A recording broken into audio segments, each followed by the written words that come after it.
Allahu Allahu Allahu Allah Allahu Allahu Allahu Allah Allahu Allahu Allah. Bismillahirrahmanirrahim. Elhamdülillah Rabbil alemin. Hər birinizi salamlayıram. Gününüz xeyirli olsun inşallah. İslam ilahiyyəti mövzusunun barəsində müzakirə edirdik. Ötən bəhslərdə Allah Taala'nın sifətləri barəsində siz əzizlərlə müzakirə etdik. Və dedik ki, bir mənada Allahın sifətləri bir neçə hissəyə bölünür. Sübuti, səlbi sifətlər, eyni zamanda zati, feili sifətlər, xəbəri və əqli sifətlər. Bunlar barəsində siz əzizlərə qısa da olsa məlumat verdik. İstərdik bunları geniş formada sizlərlə müzakirə edək. Dediyimiz kimi, sübuti sifətlər cəmali sifətlər də adlanır. Əsasən, İslam ilahiyyatında cəmali sifətlər deyərkən Allahın qüdrəti, Allahın elmi və Allahın diri olması nəzərdə tutulur. Yəni, Allah Taala həydir, Allah Taala qadirdir, Allah Taala alimdir. Bu üç sifətə həm sübuti, cəmali sifətlər deyilir və eyni zamanda zati sifətdir. Allah Taala'nın zatından hekayət edən sifətlərdir, feili sifətlər deyil. Bu sifətlərin mənası və eyni zamanda sübutu insanın dünya görüşündə, ilahi dünya görüşündə təsir nədir? İstərdim bu barədə müzakirə edəm. İlk yer alan sifət həy sifətidir. Yəni Allah Taala'nın diri olması. Qur'an-ı Kərimin bir çox ayələrində, eyni zamanda İslam rəvayətlərində Allah həy olaraq bildirilir. Burada kiçik bir müqəddiməyə ehtiyac var. Ümumən Allahın alim, Allahın qadir və Allahın həy olması barəsində. Biz insanlar bu anlayışlarla tanışıq.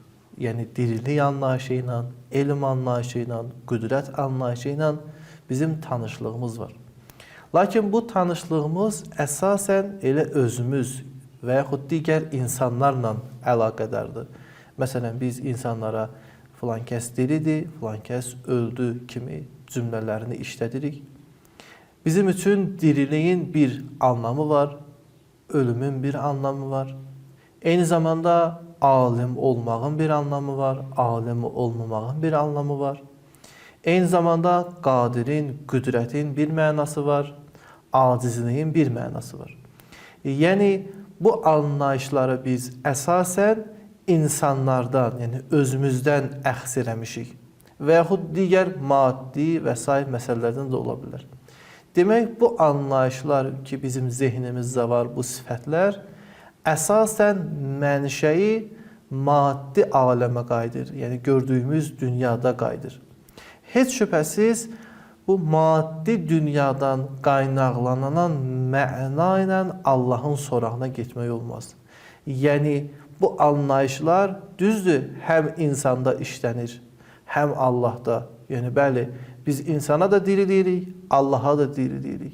İnsana da alim deyirik, Allaha da alim deyirik. İnsana da qadir deyirik, qüdrətli deyirik, Allaha da qüdrət deyirik. Məna baxımından eynidir. Amma alimliyin, qüdrətin, diriliyin mənşəyi fərqlidir. Yəni, insanda bunların mənşəyi tam olaraq başqadır, mənası başqadır, Allahda tam olaraq başqadır.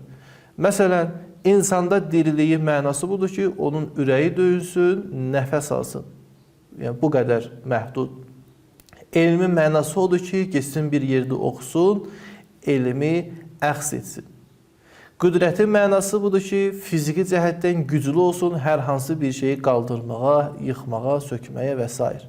Yəni, bu anlayışların mənşəyi insanda tam olaraq başqadır və məhduddur.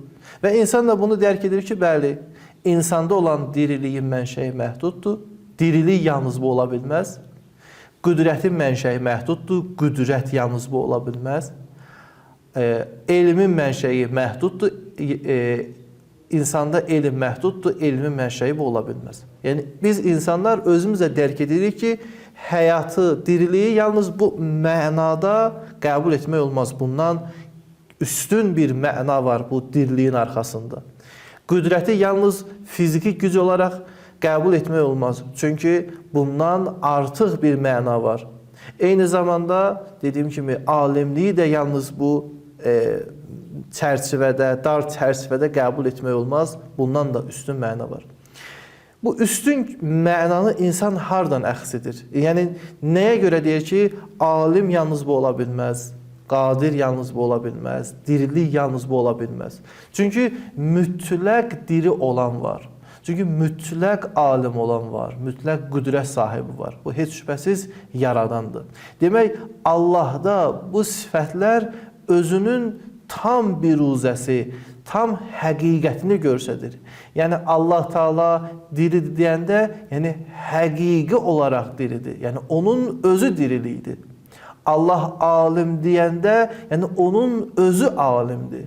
Allah Taala qadirdir deyəndə, yəni onun özü qüdrətdir. Yəni qüdrətin özü, elmin özü, diriliyin özü Allah Taaladır. Amma insanda və digər məxluqlarda belə deyil.